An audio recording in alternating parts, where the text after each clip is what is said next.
Assalamualaikum warahmatullahi wabarakatuh. Saya Rika Rahira dan Saya Muhammad Awladud Solihin. selamat datang di channel Edukasi SMK Negeri 2 Palembang. Pada pertemuan kali ini, kita akan membahas tentang remote server. Remote server adalah proses pengendalian penuh terhadap suatu server tanpa harus bersentuhan langsung dengan server tersebut.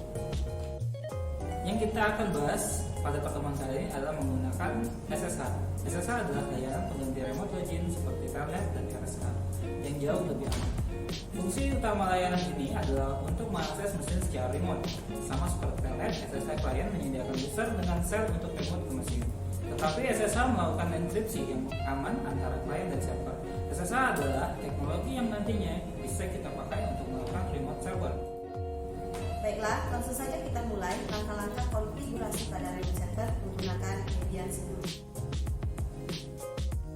Oke, pada pertemuan kali ini kita akan membahas tentang remote server. Yang pertama yang perlu kita lakukan adalah menginstal layanan dari remote server. Di sini kita menggunakan SSH. Biasanya juga bisa menggunakan layanan Telnet, tapi lebih ke SSH karena lebih aman. Layanan SSH memberikan enkripsi. Kita bisa mengkonfigurasi port yang akan digunakan untuk melakukan remote pada server.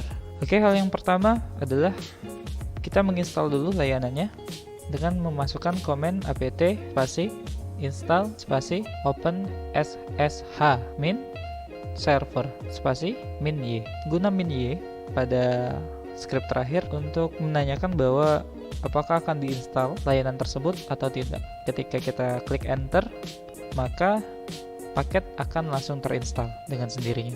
Setelah instalasi berhasil, kita hapus dulu, kita masukkan perintah clear. Langkah berikutnya adalah mengkonfigurasi file dari SSH dengan cara mengetikkan nano spasi /etc /ssh /sshd _config.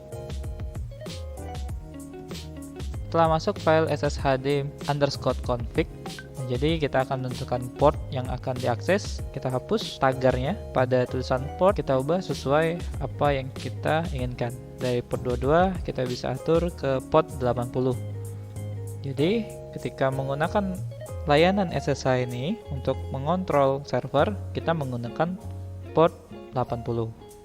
Sampai di sini instalasi untuk layanan SSH telah selesai. Baiklah, kita lanjutkan ke klien, bagaimana cara mengakses atau menggunakan layanan SSH dari komputer klien. Oke, langsung saja kita akan menggunakan layanan remote server. Kita jalankan aplikasi putih. Di sini sudah ada tampilan hostname atau IP address dari server, kemudian port yang akan digunakan untuk menggunakan layanan SSH.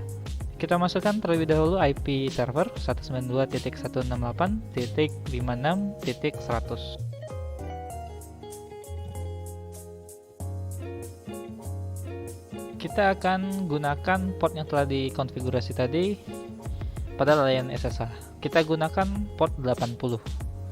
Klik open.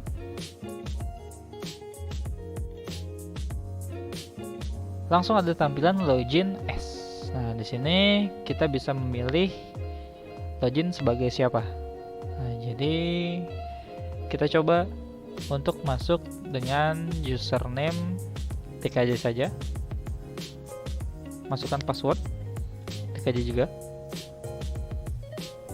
Sekarang sudah masuk ke server. Kita masuk sebagai root, kita gunakan akses root, ketikkan SU dan password.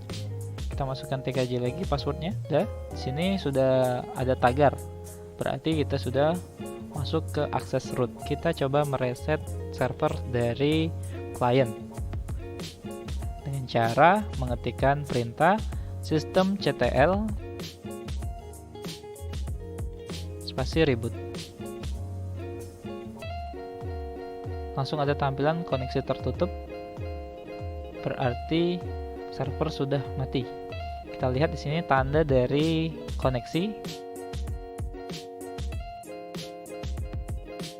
sudah mati, kemudian hidup lagi.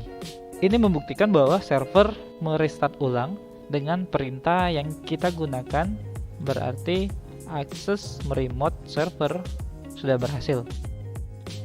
Oke, yang tadi sudah kita pelajari bagaimana cara mengkonfigurasi remote server dengan layanan SSH. Jadi sekarang kita akan mencoba untuk menggunakan layanan telnet.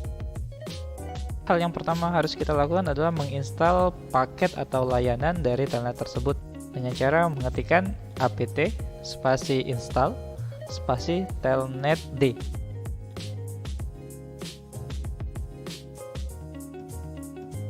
Nah, di sini tampil do you want to continue? Y atau N. Kita bisa masukkan perintah Y, kemudian enter untuk melanjutkan penginstalan. Selanjutnya kita hapus. Sampai di sini layanan telnet sudah aktif dan langsung bisa digunakan. Kita akan tes pada klien untuk menggunakan layanan telnet atau remote server. Kita tadi sudah menggunakan layanan SSH. Nah, sekarang kita akan menggunakan layanan telnet. Oke, sekarang kita pada tampilan klien. Di sini kita akan menggunakan layanan dari remote server menggunakan aplikasi Putih. Nah, jadi kita jalankan dulu aplikasi Putih. Nah, di sini sudah tampil bahwa ada hostname, IP address. Ini bisa diisikan IP dari server yang akan kita remote. Kita gunakan via telnet. Kita masukkan IP-nya, IP server 192.168.100. Pada telnet, port akan otomatis ke port 23 karena telnet menggunakan port ini untuk meremote server. Oke, langsung kita klik open untuk mengakses langsung ke server. Di sini sudah ada tampilan. Kita masukkan TKJ. Login TKJ dengan username TKJ, kemudian kita isi password TKJ juga. Kita masuk ke super user atau root, ketikkan SU. Nah, sekarang kita sudah masuk pada akses rootnya. Demikianlah penyampaian materi dari kami. Semoga bermanfaat. Terima kasih. Wassalamualaikum warahmatullahi wabarakatuh. SMK bisa.